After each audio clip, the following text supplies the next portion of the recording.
నమస్తే welcome to STV news ముందుగా headlines చూద్దాం.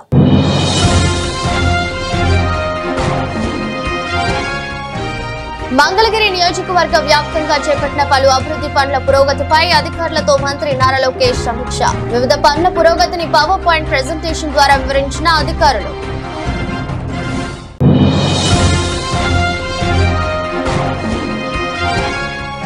విజయవాడ 43వ డివిజన్లో సీసీ రోడ్ నిర్మాణానికి ఎమ్మెల్యే సుజనా చౌదరి శంకుస్థాపన.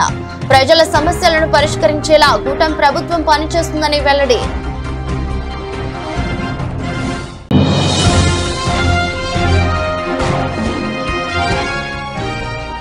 విజయవాడ పశ్చిమ నియోజకవర్గంలో త్రాగునీటి పంపు ప్రాంతాలను పనితీరును పరిశీలించిన జిల్లా కలెక్టర్. ప్రజలకు సురక్షితవంతమైన త్రాగునీరు అందించాలని ఆదేశం.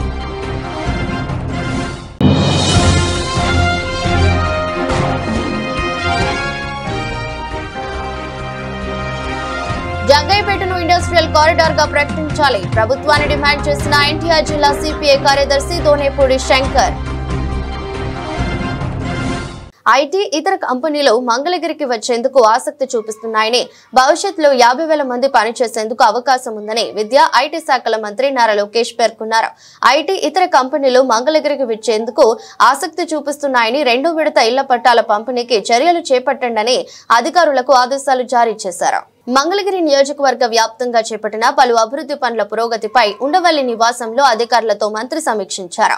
వివిధ పనుల పురోగతిని అధికారులు పవర్ పాయింట్ ప్రెజెంటేషన్ ద్వారా వివరించారు. ఈ సందర్భంగా మంత్రి నారా లోకేష్ మాట్లాడుతూ, మంగళగిరికి ఐటీ, నాన్ ఐటీ కంపెనీలు వచ్చేందుకు ఆసక్తి చూపిస్తున్నాయని, ఇందుకు అవసరమైన మౌలిక వస్తువుల కల్పనపై అధికారులు దృష్టి సారించాలన్నారు. మంగళగిరిలో వివిధ ప్రభుత్వ భూముల్లో దశాబ్దాలుగా నివాసం ఉంటున్న వారికి 2వ విడతలో 2,000 ఇళ్ల పట్టాల పంపిణీకు చర్యలు చేపట్టాలని ఈ సందర్భంగా అధికారులను ఆదేశించారు. మిగిలిన ఇళ్ల పట్టాల విషయంలోనూ పనులను వేగవంతం చేయాలని సూచించారు. ప్రజలు నివసించేందుకు అనుకూలంగా వివిధ ప్రాంతాల్లో నియోజకవర్గ వ్యాప్తంగా 10,000 టిట్కో ఇళ్లను నిర్మించాల్సిన అవసరం ఉంది. ఇందుకు అవసరమైన స్థల సేకరణపై అధికారులు దృష్టి సారించాలని మంత్రి అధికారులను ఆదేశించారు. నియోజకవర్గంలో అందుబాటులో ఉన్న భూముల వివరాలను ఈ సందర్భంగా అధికారులు మంత్రికి వివరించారు. విజయవాడ 43వ డివిజన్లోని ఊర్మిళా నగర్ కనకదుర్గారెడ్డి కాలనీలో 23.07 లక్షల రూపాయల మేర నిధులతో సీసీ రోడ్ నిర్మాణానికి శ్రీకారం చుట్టామని ఎమ్మెల్యే సుజనా చౌదరి పేర్కొన్నారు. ప్రజల సమస్యలను వీలైనంత త్వరగా పరిష్కరించేలా కూటమి ప్రభుత్వం పనిచేస్తుందని చెప్పారు. విజయవాడ పశ్చిమ నియోజకవర్గంలోని 43వ డివిజన్లోని ఊర్మిళా నగర్ కనకదుర్గారెడ్డి కాలనీలో 23.07 లక్షల రూపాయల మేర నిధులతో సీసీ రోడ్ నిర్మాణానికి ఎమ్మెల్యే సుజనా చౌదరి శంకుస్థాపన చేశారు. కార్యక్రమంలో టీడీపీ నేత నాగుల్ మీరా, కార్పొరేటర్ కోటిరెడ్డి, కూటమి నేతలు పాల్గొన్నారు. ఈ సందర్భంగా సుజనా చౌదరి మాట్లాడుతూ, ఎన్నికలకు ముందు ప్రచారానికి వచ్చినప్పుడు స్థానిక ప్రజలు డ్రైనేజ్ సమస్యను, రోడ్డు సమస్యను తన దృష్టికి తీసుకువచ్చారని గుర్తు చేశారు. అధికారంలోకి వచ్చిన సంవత్సరంలో నగరపాలక సంస్థ ద్వారా క్లియరెన్స్ తెచ్చి రోడ్డు డ్రైనేజీను నిర్మించనున్నట్లు చెప్పారు. 2 నెలల్లోనే దీనిని అందుబాటులోకి తీసుకువస్తామని హామీ ఇచ్చారు. ప్రజల సమస్యలను వీలైనంత త్వరగా పరిష్కరించేలా కూటమి ప్రభుత్వం పనిచేస్తుందని చెప్పారు. డివిజన్ లో ఏ సమస్యలు ఉన్నా తన దృష్టికి తీసుకురావాలని సూచించారు. ఈ రోజు కనకదుర్గారెడ్డి కాలనీలో ఇక్కడ డ్రైనేజ్ సమస్య, రోడ్డు సమస్య అని నేను ఎలక్షన్ అప్పుడు కూడా క్యాంపెయిన్ చేసినప్పుడు అందరూ చెప్పారు. దాని దృష్ట్యా కొంత టైం పట్టింది, కానీ ఇవన్నీ కూడా కౌన్సిల్లో కూడా క్లియరెన్స్ చేయించుకొని శాంక్షన్ చేయించి ఈరోజు శంకుస్థాపన చేసాం. రోడ్డు, డ్రైనేజీ 2 కూడా సుమారుగా 25 లక్షల రూపాయలు ఖర్చు అవుతూ ఉంది. దాంతో నేను కూడా ఒక 1 నెల రోజులు, 2 నెలలు అయిపోద్దా. ఇక్కడ కార్పొరేటర్ కోటిరెడ్డి గారు కూడా సహకరించారు బాగా. అందరం కలిసి ప్రజల సమస్యల్ని అతి త్వరగా సామరస్యంగా పరిష్కరించే పని మీద కూటమి ప్రభుత్వం మరియు ఇక్కడ కార్పొరేటర్ కోటిరెడ్డి గారితో కూడా కలిసి బాగా చక్కగా పనిచేస్తూ ఉన్నారు. ఇక ముందు కూడా ఇంకేమైనా సమస్యలు ఉంటే మా నోటీసులు తీసుకురావాల్సిందిగా అభ్యర్థిస్తున్నాం. 50వ డివిజన్లో గొల్లపాలెం ఏరియా ఇది. ఆంజనేయ కొండ ప్రాంతం, ఆంజనేయ టెంపుల్ కూడా ఉంది ఇక్కడ.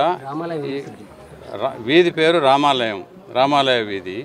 ఈ వీధిలో రోడ్డు డెవలప్మెంట్కి, డ్రైనేజ్, ఈ రోడ్డు డెవలప్మెంట్ గురించి కూడా నేను మాట్లాడడం జరిగింది. దానికంటే ముఖ్యంగా యాక్సిడెంట్స్ కాకుండా ఉండడానికి రీటైనింగ్ వాల్ గురించి ఈరోజు శాంక్షన్ చేసేసారు. అది డిఈ గారు, ఏఈ గారు కూడా ఉన్నారు. డిఈ గారు దగ్గరుండి తొందరగా ఇక్కడ ఉన్న లోకల్ ప్రజానికం అందరూ కూడా పని మీద శ్రద్ధ చూపెట్టి ఏదో వాళ్ళు చేస్తున్నారని వదిలేకుండా పని చేసిండి. ఇంకేదైనా సమస్యలు ఉంటే పట్టండి. ఎలక్ట్రికల్ పోల్ గురించి సమస్య చెప్పారు, అది కూడా ఎలక్ట్రికల్ డీఈ గారితో మాట్లాడతాను. అమ్మవారి దర్శనానికి వచ్చేసే భక్తులందరికీ నిత్యం ప్రసాదాలు పంపిణీతో పాటు ఎంతో నాణ్యమైన అన్న ప్రసాదంను భక్తితో అందిస్తున్న అన్న ప్రసాద విభాగం వారు మంగళవారం అమ్మవారికి ఆషాఢ మాస సారెను సమర్పించారు. అర్జున వీధి శృంగేరి మఠం అమ్మవారి నిత్య అన్నదానం తయారీ కేంద్ర ప్రాంగణంలో ఉన్న అమ్మవారికి ఆలయ కార్యనిర్వహణాధికారి వికే సీనా నాయక్ ముఖ్య అతిథిగా పాల్గొని అమ్మవారికి కొబ్బరికాయ కొట్టి ప్రత్యేక పూజలు చేశారు. ఆలయ సిబ్బంది ఊరేగింపుగా దేవస్థానం చేరుకుని అమ్మవారికి సారే చీర సమర్పించారు.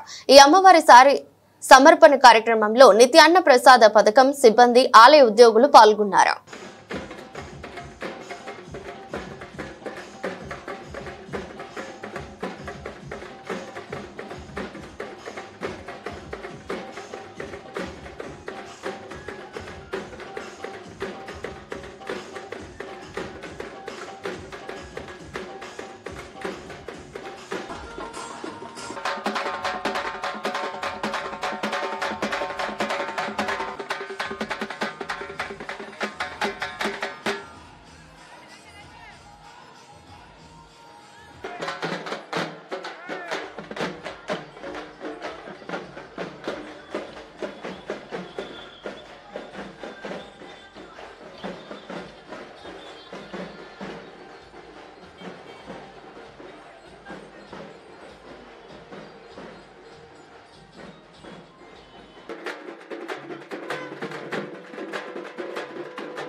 విజయవాడ నగర ప్రజలకు భవానీపురం హెడ్ వాటర్ కేంద్రం నుండి సురక్షితవంతమైన త్రాగునీరును అందించాలని విఎంసి నగరపాలక సంస్థ అధికారులకు ఎన్టీఆర్ జిల్లా కలెక్టర్ లక్ష్మీసా ఆదేశించారు.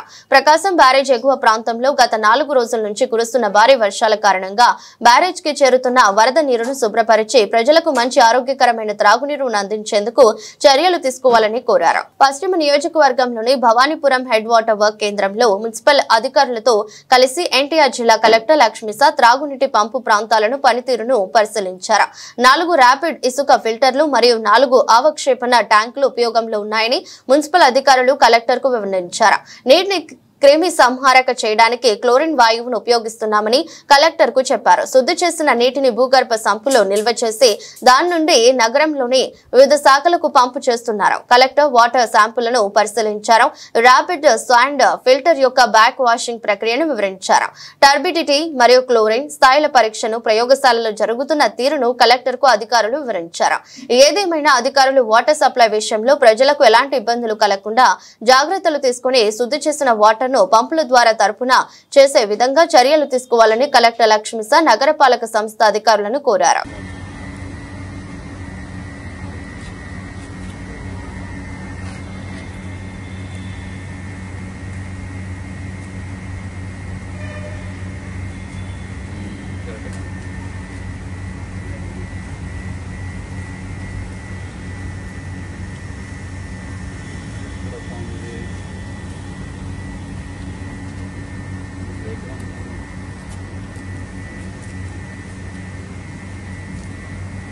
పారిశ్రామికంగా ఎంతో అభివృద్ధి చెందుతున్న జగ్గయ్యపేటను ఇండస్ట్రియల్ కారిడార్ గా ప్రకటించాలని ఎన్టీఆర్ జిల్లా సిపిఐ కార్యదర్శి దోనేపూడి శంకర్ ప్రభుత్వాన్ని కోరారు.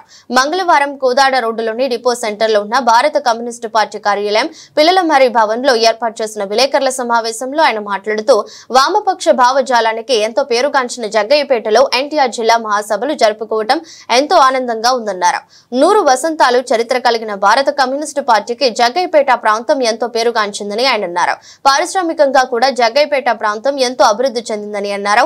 కార్మిక పక్షపాతిగా ఉన్న జగ్గయ్యపేట మొట్టమొదటి శాసనసభ్యులు కామ్రేడ్ పిల్లలమర్రి వెంకటేశ్వర్లు 4 పర్యాయాలు శాసనసభ్యులుగా సేవలందించారని తెలిపారు.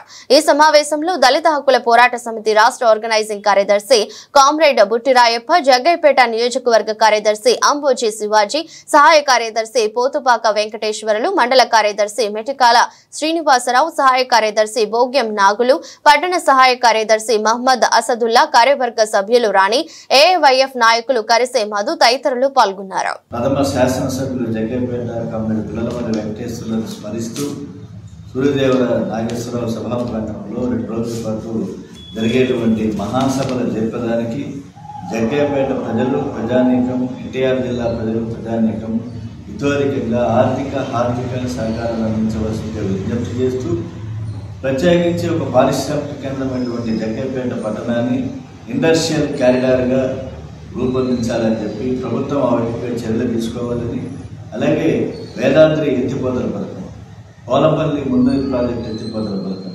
చింతలపూడి ఎత్తిపోతల పథకం ఇవాళ కేవలం నామవశిష్టంగా విజయవాడ పార్లమెంటు సభ్యుడు వేదాద్రి ఎత్తిపోతల పథకానికి వచ్చి అబద్ధాలు చెప్పిపోయారు. అన్ని అబద్ధాలే, ఒకటి వాస్తవం లేదు. ₹1 శాంక్షన్ అయిందని చూపించమని మేము అడుగుతున్నాం.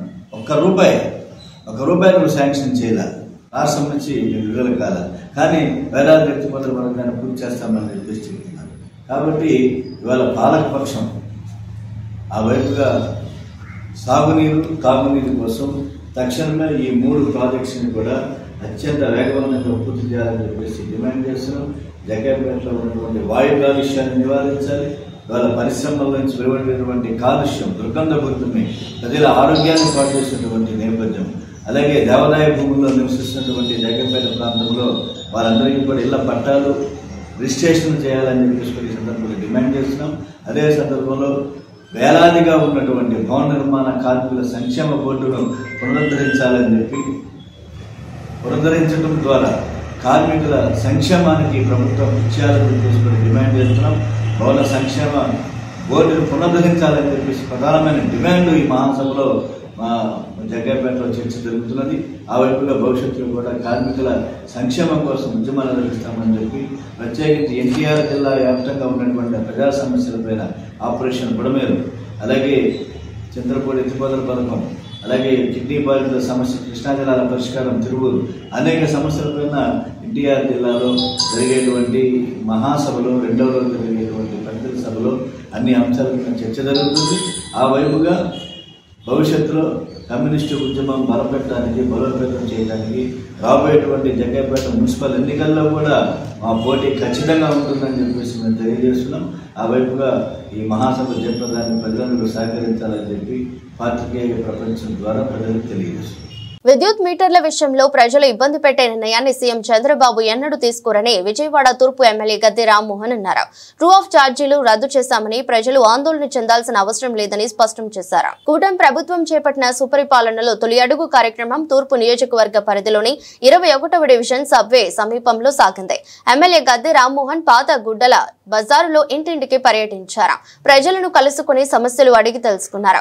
విద్యుత్ బిల్లులు విపరీతంగా పెరిగాయని, తల్లికి వందనం పథకం అందలేదని స్థానికులు ఎమ్మెల్యే దృష్టికి తెచ్చారు. అనంతరం ఎమ్మెల్యే గద్దె రామ్మోహన్ మాట్లాడుతూ ఇంటింటికి పర్యటనలో ప్రజలు సమస్యలను నేరుగా తెలుసుకునే అవకాశం కలుగుతుందన్నారు. తల్లికి వందనం పథకం అందరికీ అందడం పట్ల ప్రజలు సంతోషం వ్యక్తం చేస్తున్నారని తెలిపారు. ఆదాని మీటర్లకు ప్రస్తుతం ఉన్న మీటర్లకు మధ్య వ్యత్యాసాన్ని 2-3 నెలల పాటు పరిశీలించి ప్రజలకు ఆమోదయోగ్యంగా ఉన్న మీటర్లని అమరుస్తామని స్పష్టం చేశారు. ఈ కార్యక్రమంలో పార్టీ డివిజన్ అధ్యక్షుడు గోరిపర్తి శ్రీనివాసరావు, స్థానిక టీడీపీ నాయకులు పాల్గొన్నారు. వాళ్ళకున్న అనేకమైన అనుమానాలని నివృత్తి చేస్తూ ఉన్న వాస్తవాలు వాళ్ళకి తెలియజెప్పి వాళ్ళ సమస్యల్ని నోట్ చేసుకుని ఆ సమస్యలను నోట్ చేసుకునేది కూడా యాప్ ద్వారా నారా చంద్రబాబు నాయుడు గారికి తెలిసే విధంగా నోట్ చేసుకుని ఆ సమస్యల పరిష్కారం కోసం ఏర్పాటు చేసింది ఈ డే టు డే కార్యక్రమం, డోర్ టు డోర్ కార్యక్రమం. మరి ఈ కార్యక్రమం మరి ఎంత ఆనందంగా ఉందంటే ప్రతి ఇంట్లో ఎవరింటికి వెళ్ళినా కూడా 2 పిల్లలకు పడిన మాట తల్లికి వందనం పేరు కన్ఫ్యూజన్ వచ్చారు వాళ్ళ మాట తల్లికి వందనం అనే కార్యక్రమం ప్రతి ఇంట్లో కూడా. మాకు మొన్న ఒకసారి మీకు చెప్పాను, ఈ 10,900 పడినాయి అని అంటున్నారు. అది మాకు ఇప్పుడు కూడా మాకు అర్థం కాలేదు. అది కొత్త విషయంగా ఉంది అని చెప్పారు, చెప్పడం జరిగింది. నిన్న ముఖ్యమంత్రి గారి ఆఫీస్కి వెళ్ళి అక్కడ వివరాలు కనుక్కుంటే అది ఖచ్చితంగా దానికి ఒక స్పెషల్ స్కీములో దళితుల యొక్క పిల్లలకి కేంద్ర ప్రభుత్వం ఇచ్చే స్కాలర్షిప్లో దీన్ని మిళితం చేసి కేంద్ర ప్రభుత్వం నుంచి అతి తొందరలో వస్తుందని చెప్పారు. అంటే మాకు తెలియని విషయాలు కూడా ఈ డోర్ టు డోర్ వచ్చిన దాన్ని బట్టి వాళ్ళు చెప్పిన దాన్ని బట్టి తెలిసింది. ఇక్కడ కూడా అదే సమస్య ఉంది. వాళ్ళందరికీ మన కాన్స్టిట్యున్సీలో సుమారు 60 మంది ఉన్నారు. 60 మందికి కూడా ఇప్పించే బాధ్యత నేను తీసుకుంటాను కూడా చెప్పడం జరిగింది. ఇవాళ ఇవన్నీ వాస్తవాలు నారా చంద్రబాబు నాయుడు గారి యొక్క ప్రత్యేకమైన ఉద్దేశం ఏంటంటే ప్రతి ఒక్క విషయం ప్రతి కుటుంబానికి వాస్తవ పరిస్థితులు తెలియజెప్పండి. ఏ విధంగా గత 5 సంవత్సరాల్లో వ్యవస్థలన్నీ కూడా సర్వనాశనం చేసి నిర్వీర్యం చేసి అనేక ఇబ్బందులకు ప్రజలు గురయ్యేటట్టు చేశారో. ఉదాహరణకి ఈ మద్యం కోట్లాది రూపాయలు కుంభకోణం చేయడానికి వాళ్ళు లక్షలాది మంది ప్రాణాలు పణంగా పెట్టారు. మీరందరికీ తెలుసు కదా, మీకు ప్రెస్గా మీకు తెలుసు, లేదా ఇక్కడ ఉన్న ప్రతి ఒక్కరికి తెలుసు. అది ఎంత విషపూరితమైన మద్యం సప్లై చేశారు. ఆ స్పిరిట్ని ప్యూరిఫై చేయకుండా యాసిడ్గా రంగులు కలిపి బజార్లో వదిలితే అవి తాగి నరాల బలహీనతో అనేక మంది కుటుంబ పెద్దలు, ప్రత్యేకంగా పురుషులు నరాల బలహీనతో నిర్వీర్యమైపోయి వాళ్ళు పని చేసుకునే స్థితిలో లేకపోవడమే కాకుండా చాలామంది మరణించడం జరిగింది. అది ఎంత పాపం. ఇలా కావాల్సిన ఆ కోట్ల కోసం విద్యుత్ బిల్లులో ట్రూ అప్ ఛార్జీలు తీసేయడం జరుగుతోంది. ₹1 కూడా పెంచే సమస్య లేదని చెప్తా ఉన్నారు. ₹1 కూడా పెంచలేదు. ఇప్పుడు అదానీ మీటర్ల మీద అనేకమైన అనుమానాలు వస్తున్నాయి. అదానీ మీటర్లు కూడా ఆ మీటర్లో కొన్ని మెరిట్స్ ఉన్నాయి. బట్ దానివలన ఏదో వచ్చేస్తుంది అనేది కరెక్ట్ కాదనేది అధికారులు చెబుతూ ఉన్నారు. దానికోసం ఆ మీటరు ఈ మీటరు 2 నెలల పాటు మీరు పక్కనే పెట్టి చూడండి, దీని డిఫరెన్స్ చూస్తే అప్పుడే అది తీసేద్దాం అని చెప్తున్నారు. దాని మీద కూడా ఆలోచన చేస్తాను. ప్రజల యొక్క అనుమానాలని ఏవైతే ఉందో ఇబ్బందుల్ని అది పరిష్కరించడానికి ఆలోచన చేస్తూ ఉన్నారు. నాకు నిన్న సీఎం ఆఫీసులు చెప్పింది ఏంటంటే అది ఉన్న మీటర్తో పాటు అదాని మీటర్ కూడా బిగిస్తారు. ఈ రెండింటికి 2 నెలల పాటు డిఫరెన్స్ లేకపోతే అప్పుడు అదాని మీటర్ నుంచి తీసుకెళ్తారు. అదాని మీటర్ వలన వచ్చేవాళ్ళంటే క్విక్గా రీడింగ్స్ రావటం కానివ్వండి, చాలా దానికి ఏంటంటే ఒక ఫోన్ లాగా మనం ఛార్జ్ చేసుకోవాలి ఎప్పటికప్పుడు. దానికి తేడా ఇప్పుడు బిల్లు వచ్చిన తర్వాత మనం ఎప్పుడు కట్టక అటు ఇబ్బంది పడే బదులు మనకి ఆ అదాని మీటర్ ఛార్జ్ చేయాలంటే అది ఛార్జింగ్ అయిపోగానే లైట్లు ఆగిపోతాయి, మళ్ళీ దానికి ఛార్జింగ్ చేస్తే వస్తాయి. దానికి కొన్ని అదనపు ఖర్చులు తగ్గించడానికి, మనుషుల్లో పర్ఫెక్ట్నెస్ చేసుకోవడానికి, కరెంట్ అంటే పొదుపు చేయాలనే ఆలోచన రావడానికి చేశారు. దాని మీద వాళ్ళు కొన్ని ప్లస్లు చెబుతున్నారు. మాకు కూడా కొంచెం ఆశ్చర్యంగానే ఉంది. అంతకుముందు బిల్లు వచ్చిన తర్వాత వెళ్ళి కట్టేవాళ్ళం. ఇప్పుడు బిల్లు రాకముందే ఇప్పుడు కూడా మనం ఫోన్లు కనుక ఏ విధంగా ఛార్జ్ చేసుకుంటాము, అదే అనేక రకాల ఆ విధంగా వస్తున్నాయి కదా, ఛార్జ్ చేసుకుంటే ఆ డబ్బులు అయిపోగానే అయిపోతాయి. సో ఆ విధంగా వెళ్తా ఉన్నారు, ఒక ఎక్స్పెరిమెంట్కి వెళ్తూ ఉన్నారు. పెరుగుతున్న టెక్నాలజీ ప్రకారం అది పబ్లిక్కి ఇటు ప్రభుత్వాలకి అవకాశం ఉండే విధంగా చేస్తారు. బట్ మీటర్లు ఎక్కువ వస్తాయి, రీడింగ్లు ఎక్కువ వస్తాయి, బిల్లు ఎక్కువ అనే మాట వాస్తవం కాదు. ఓన్లీ డిఫరెన్స్ ఏంటంటే మనం దీనికి ముందుగా డబ్బులు కట్టాలా, మన మీటర్లో వస్తే బిల్లు వచ్చిన తర్వాత డబ్బులు కడతాం. ఈ రెండు అప్పుడు బిల్లు కట్టకపోయినా అప్పుడైనా తీసేస్తారు. ఇదైతే ఆటోమేటిక్గా కంప్యూటర్ తీసేస్తారు కరెంట్ ఇంటికి. సో ఇవన్నీ విషయాలు ఉన్నాయి. ఆ విషయాలని కూడా నివృత్తి చేస్తాం. ఏదైనా ప్రజలకు ఇబ్బంది పడే పని ఏది చేయడానికి చంద్రబాబు సిద్ధంగా లేరు. ప్రజలకు ఉపయోగపడాలా, అటు ప్రభుత్వానికి ఉపయోగపడాలా, సమాజానికి ఉపయోగపడాలని ఆలోచన ముందుకు వెళ్తాం. పార్టీలకు అతీతంగా ప్రజా సమస్యల పరిష్కారం కోసం పనిచేస్తానని పశ్చిమ నియోజకవర్గం ఎమ్మెల్యే సుజనా చౌదరి తెలిపారు. ఎన్నికల వరకు మాత్రమే రాజకీయాలు ఉండాలని, తర్వాత రాజకీయాలు చూడకూడదని చెప్పారు. రాష్ట్ర ఆర్థిక పరిస్థితి ఇబ్బందికరంగా ఉన్న పేద ప్రజల వైద్య ఖర్చుల కోసం ముఖ్యమంత్రి సహాయ నిధి విడుదల చేస్తున్నారని వెల్లడించారు. పశ్చిమ నియోజకవర్గంలోని ఎన్డీఏ కార్యాలయంలో మంగళవారం సీఎం రిలీఫ్ ఫండ్ ద్వారా లబ్ధిదారులకు ఆర్థిక సాయం అందజేసే చెక్కుల పంపిణీ కార్యక్రమం జరిగింది. ఈ కార్యక్రమానికి ముఖ్య అతిథిగా నియోజకవర్గ ఎమ్మెల్యే సుజనా చౌదరి హాజరై లబ్ధిదారులకు చెక్కులు పంపిణీ చేశారు. కూటమిలోని బీజేపీ, జనసేన, తెలుగుదేశం పార్టీల నాయకులు ఈ కార్యక్రమంలో పాల్గొన్నారు. ఈ సందర్భంగా ఎమ్మెల్యే సుజనా చౌదరి మాట్లాడుతూ గత ప్రభుత్వ విధ్వంసకర పాలన వల్ల రాష్ట్ర ఆర్థిక పరిస్థితి తీవ్రంగా దెబ్బతిన్నప్పటికీ ప్రజల సంక్షేమం పట్ల ప్రస్తుత ప్రభుత్వానికి ఉన్న నిబద్ధత వల్ల సీఎం రిలీఫ్ ఫండ్ నుంచి అర్హులైన వారికి సహాయం అందించామని తెలిపారు. ఈ ఒక్కరోజే మొత్తం 33 లక్షల విలువైన చెక్కులను 64 మంది లబ్ధిదారులకు పంపిణీ చేశామని పేర్కొన్నారు. ప్రజలకు ఎదురయ్యే సమస్య పరిష్కారం కోసం తాను ఎప్పుడూ అండగా ఉంటానని స్పష్టం చేశారు. ఈ కార్యక్రమంలో కూటమి నాయకులు, కార్యకర్తలు, లబ్ధిదారుల కుటుంబ సభ్యులు పెద్ద సంఖ్యలో పాల్గొన్నారు.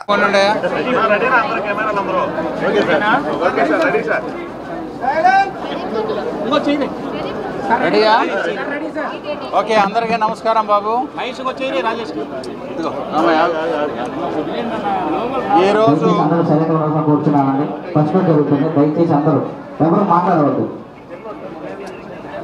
ఈరోజు మన రాష్ట్ర ఆర్థిక పరిస్థితి ప్రజానికానికి అందరికీ తెలిసిన విషయమే. ముఖ్యమంత్రి గారు ఎంతో కష్టపడి ఆంధ్రప్రదేశ్ని మళ్ళీ గాడిలో ఎలా పెట్టాలి, ఆంధ్రప్రదేశ్ ఆర్థిక పరిస్థితిని మళ్ళీ లైన్లోకి ఎలా తీసుకురావాలని చాలా కష్టపడుతూ ఉన్నారు. అయినప్పటికీ కూడా ప్రజలకి వర్తమానంలో జరుగుతున్న ఇబ్బందులకు దృష్ట్యా పెట్టుకొని ఈ సీఎం రిలీఫ్ ఫండ్లో మన కాన్స్టిట్యున్సీలో ఇబ్బంది పడుతున్న వాళ్ళందరికీ కూడా నేను పర్సనల్గా రికమెండ్ చేసి పర్సూ చేస్తే కూటమి తరఫున అందరూ తన మన కుల మత రాజకీయ పార్టీలకు కూడా అతీతంగా మనం అందరికీ కూడా టేకప్ చేస్తూ వచ్చాం. ఈరోజు ముఖ్యంగా మనం ఎల్ఓఆర్లో 33,98,710 రూపాయలు, ఒక 61 చెక్కులు ఇవ్వడం జరిగింది. అట్లాగే ఎల్ఓసి ఒక 24 చెక్కులు 24 లెటర్లలాగా ఇవ్వటం, అదొక 40,10,000 రూపాయలు ఇవ్వడం జరిగింది. కాబట్టి ప్రజాస్వామ్యంలో ఏంటంటే ఎన్నికల వరకు మన విరోధులు కారు వాళ్ళు, మన ప్రత్యర్థులు మాత్రమే. కానీ ఒకసారి ఎన్నికలు అయిపోయినాక ఇక్కడ ఉన్న ప్రజానికానికి మొత్తానికి నేను ఎమ్మెల్యేని, మన మొత్తానికి రాష్ట్రానికి ముఖ్యమంత్రి గారు చంద్రబాబు నాయుడు గారు, ఉప ముఖ్యమంత్రి గారు పవన్ కళ్యాణ్ గారు. కాబట్టి ప్రజలందరూ కూడా ఎటువంటి రకమైన సందేహాలు లేకుండా ఏ సమస్య వచ్చినా కూడా ఎమ్మెల్యే ఆఫీస్కి వచ్చి, ఎందుకంటే ఎమ్మెల్యేని మీరు అందరూ ఎంతో కష్టపడి ఇష్టపడి ఓట్లు వేసి గెలిపించారు కాబట్టి పని చేయించుకోవాలని చెప్పి నేను ప్రతిసారి చెప్తా ఉన్నాను. దాన్ని దృష్టిలో పెట్టుకొని ప్రజలందరూ, మా ఇక్కడ ఉన్న లోకల్ నాయకులు కూడా అందరూ చాలామంది అందుబాటులో ఉంటున్నారు. దాంతోపాటు సుజనా మిత్ర వాళ్ళు ఎప్పుడు తిరుగుతూనే ఉన్నారు ప్రతి డివిజన్లో. వాళ్ళని పూర్తిగా వాడుకొని సమస్యల్ని నా నోటీస్లో తీసుకురావాల్సిందిగా మరొక్కసారి మీ అందరికీ అభ్యర్థిస్తూ ఉన్నాను. అది చాలా కళాశాలలో మంచి సౌకర్యాలు కల్పించడం ద్వారానే మంచి విద్యను విద్యార్థులకు అందించగలమని విజయవాడ తూర్పు ఎమ్మెల్యే గద్దె రామ్మోహన్ అన్నారు. స్వచ్ఛంద సంస్థల సహకారంతో విజయవాడ కృష్ణలంకలోని పొట్టి శ్రీరాములు కాలేజీలో అన్ని వసతులు ఏర్పాటు చేస్తున్నామని తెలిపారు. విజయవాడ తూర్పు నియోజకవర్గం కృష్ణలంకలోని పొట్టి శ్రీరాములు జూనియర్ కాలేజీలో విద్యార్థులకు యూనిఫామ్స్ పంపిణీ కార్యక్రమం జరిగింది. ఈ కార్యక్రమంలో ఎమ్మెల్యే గద్దె రామ్మోహన్ పాల్గొని విద్యార్థులకు యూనిఫామ్స్ ను అందజేశారు. అనంతరం ఎమ్మెల్యే మాట్లాడుతూ 2014 నుంచి కళాశాలలో చదువుకునే విద్యార్థులకు యూనిఫామ్స్ అందించే కార్యక్రమాన్ని చేపట్టడం జరుగుతుందన్నారు. ఏడాది రంగారావు అనే వ్యక్తి విద్యార్థులకు యూనిఫామ్స్ ఇచ్చి గొప్ప మనసును చాటుకున్నారని కొనియాడారు. ఇక్కడ చదువుకున్న విద్యార్థులు జిల్లా ఫస్ట్ వచ్చే స్థాయికి ఎదుగుతున్నారంటే లెక్చరర్స్ యొక్క కృషి ఎంతో ఉందని కొనియాడారు. స్టాఫ్ కు కావాల్సిన సౌకర్యాలు ఇతర సంస్థల సహాయంతో కల్పించడం జరుగుతుందన్నారు. సన్నబియ్యంతో భోజనం అందించడం ద్వారా పిల్లలు ఎంతో సంతోషంగా తింటున్నారని చెప్పారు. అభినందించడం జరుగుతుంది. వారికి ఎప్పుడు మీరు రుణపడి ఉండాలండి సార్. చిన్న మూమెంటా సార్? Thank you sir. అలాగే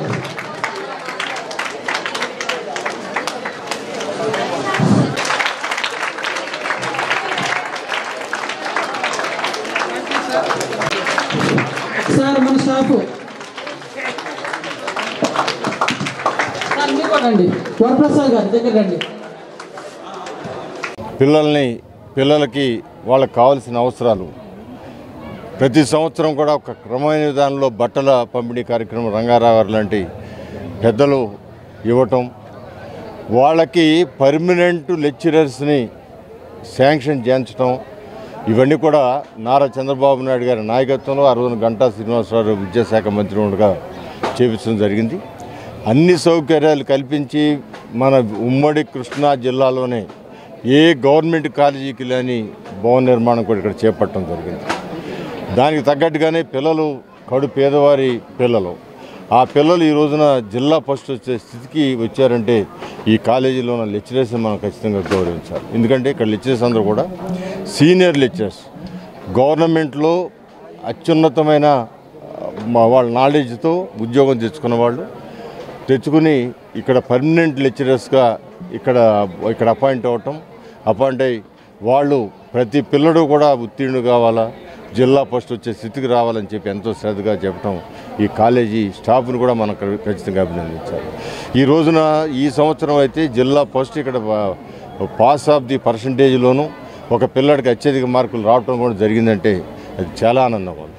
దీన్ని ఒక 10-11 సంవత్సరాల నుంచి కూడా ఇది ఒక పసిపిల్లలాగా దీన్ని కాపాడుకుంటూ స్థానిక పెద్దలందరూ కూడా ఈ ప్రాంతంలో వాకర్స్ అసోసియేషన్ వాళ్ళు కానీ స్థానిక పెద్దలు నామేశ్వర్ లాంటి వాళ్ళు కానీ ఈ కాలేజీకి ఉన్న అవసరాలు మొన్న బల్లలు లేవు, లేకపోతే ఇంకా కావాల్సిన సౌకర్యాలు లేవు, స్టాఫ్కి కూర్చోడానికి కుర్చీలు లేవు, టేబుల్స్ లేవంటే మరి కోస్టల్ బ్యాంక్ వారిని అడగగానే వాళ్ళు వచ్చి దానికి కావాల్సిన 4,57,000 రూపాయలు సరిపడా వాళ్ళు ఫర్నిచర్ కూడా ఇవ్వడం జరిగింది.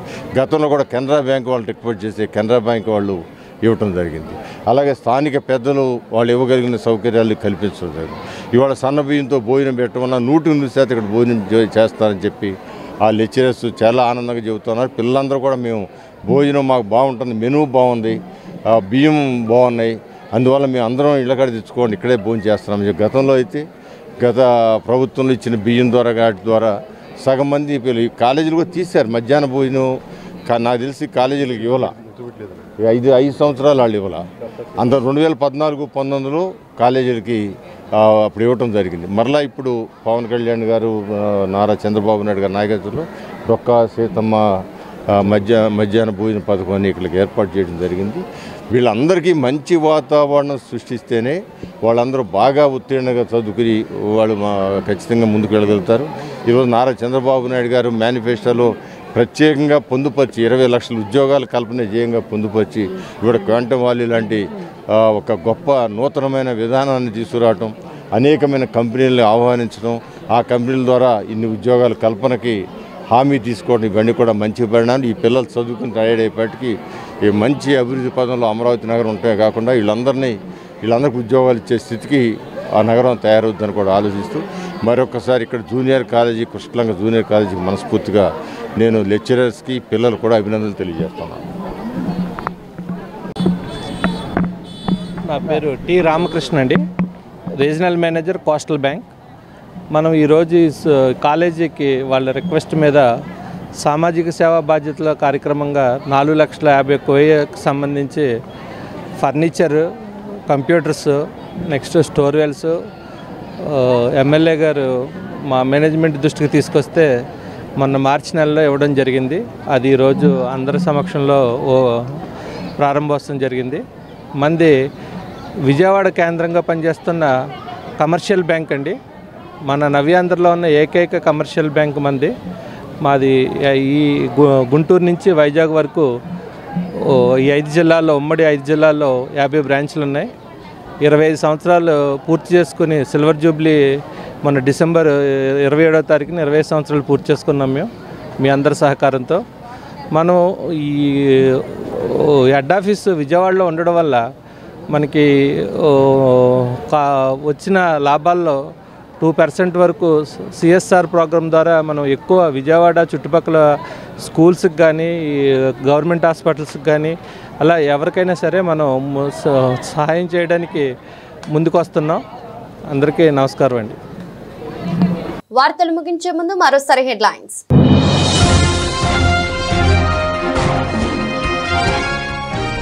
మంగళగిరి నియోజకవర్గ వ్యాప్తంగా చేపట్టిన పలు అభివృద్ధి పనుల పురోగతిపై అధికారులతో మంత్రి నారా లోకేష్ సమీక్ష. వివిధ పనుల పురోగతిని పవర్ పాయింట్ ప్రెజెంటేషన్ ద్వారా వివరించిన అధికారులు.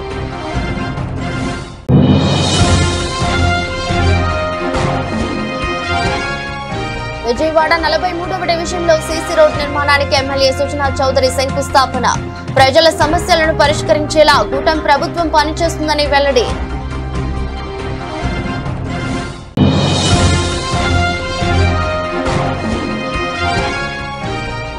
విజయవాడ పశ్చిమ నియోజకవర్గంలో త్రాగునీటి పంపు ప్రాంతాలను పనితీరును పరిశీలించిన జిల్లా కలెక్టర్. ప్రజలకు సురక్షితవంతమైన త్రాగునీరు అందించాలని ఆదేశం.